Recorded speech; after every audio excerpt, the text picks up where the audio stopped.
Hi Tammy, it's Libby McPhee. This is my video for RASW 3 for EDU707 Managing Behavior.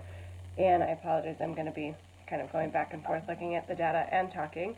So how the evidence in 1C links directly to the strategies in 4A for RASW 3.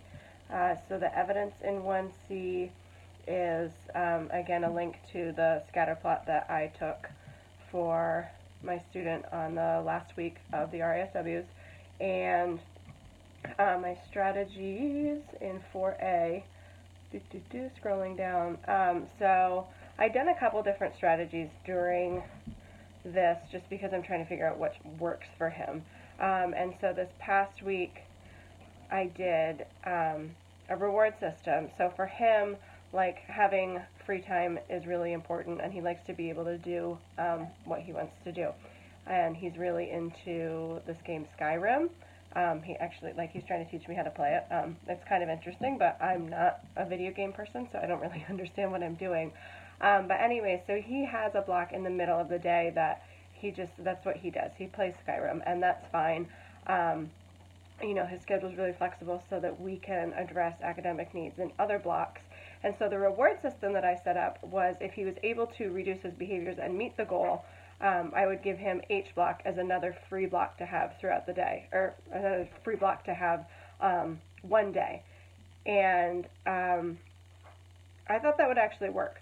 I thought it would be a really good incentive, because he really, G block, which is in between F and H, obviously, is his least favorite class. It's a literacy class, and he hates it. One of the reasons he has F block free is to hopefully reduce his behaviors in that class, because he's so incredibly against the class. The teacher, he's one of those kids that once he writes somebody off, it's really hard to get him to accept them.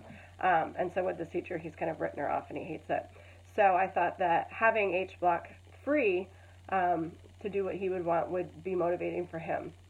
And that didn't really work.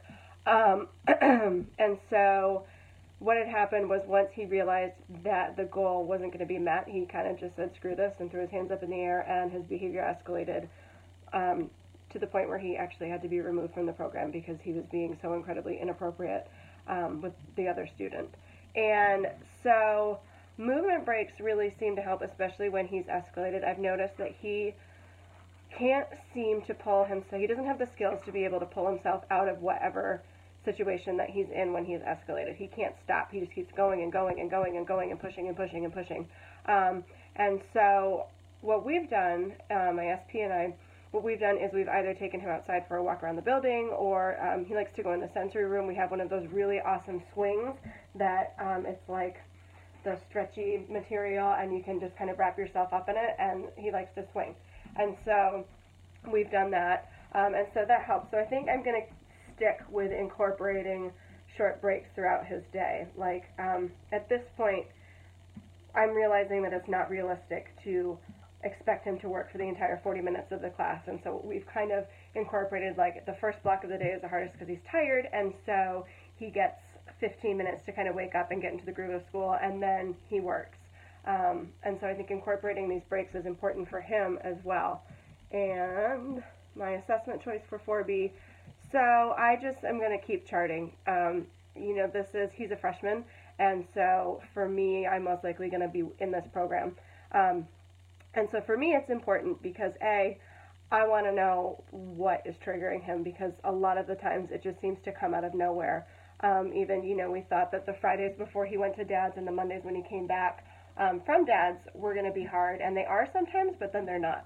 So for me, I'm going to be charting just because I'm curious and I want to know. But also, he has no coping skills, and so or no strategies to help himself. And so for my lesson plan that I did for this class, it's a two-part. So the first part was recognizing what impulsive behaviors look like and sound like and all that. And then the second part is going to be coping strategies, because I have 3 students who really have the same behaviors, and none of them know how to deal with it or how to help themselves. And so that's something that I would like to do. So I'm going to keep charting his behaviors for both of those reasons.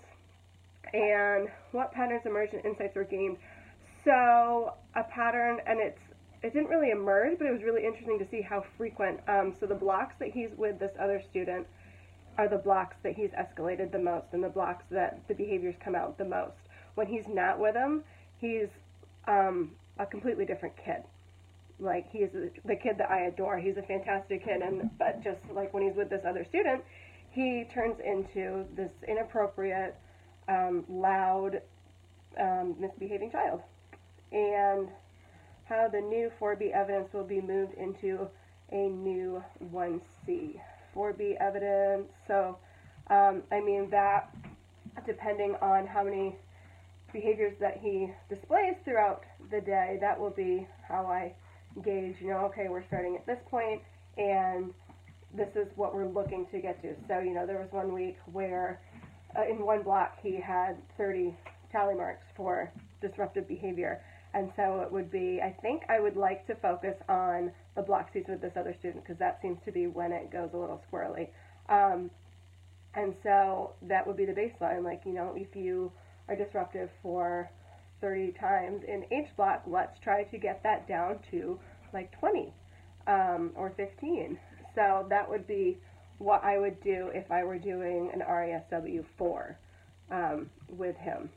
And so the next steps for him, I mean, it's really just I'm trying to give him the tools to recognize when he's starting to feel escalated and be able to take himself out of that situation. Because when he's not with me, he's in general ed classes with the general ed population, and a lot of the teachers have kind of just written him off. You know, he's loud, he doesn't listen to authority. Last year he walked out of the building and off campus because he was upset, and so a lot of the teachers just don't know how to deal with him, for lack of a better phrase. So I would like to give him the tools to be able to tell the teacher, like, I can feel like I'm going to start to lose control, I need to go to my safe space. And his safe space is probably most likely going to be wherever I am, because we have that relationship, and that's great. And so that's what I would love for him to be able to do. And it's totally, like, I'm not expecting it to happen this year. I don't think it is, just because we're not in a situation where we can get there. You know, every once in a while we can have a really great talk about his behaviors, and, you know, he'll ask me, like, why do you do this? And the nice part about high school is I can be honest with them. And so I tell him, like, because I want to help you, because I think I can help you, and I care about you. And so that's the next step for him. Thank you.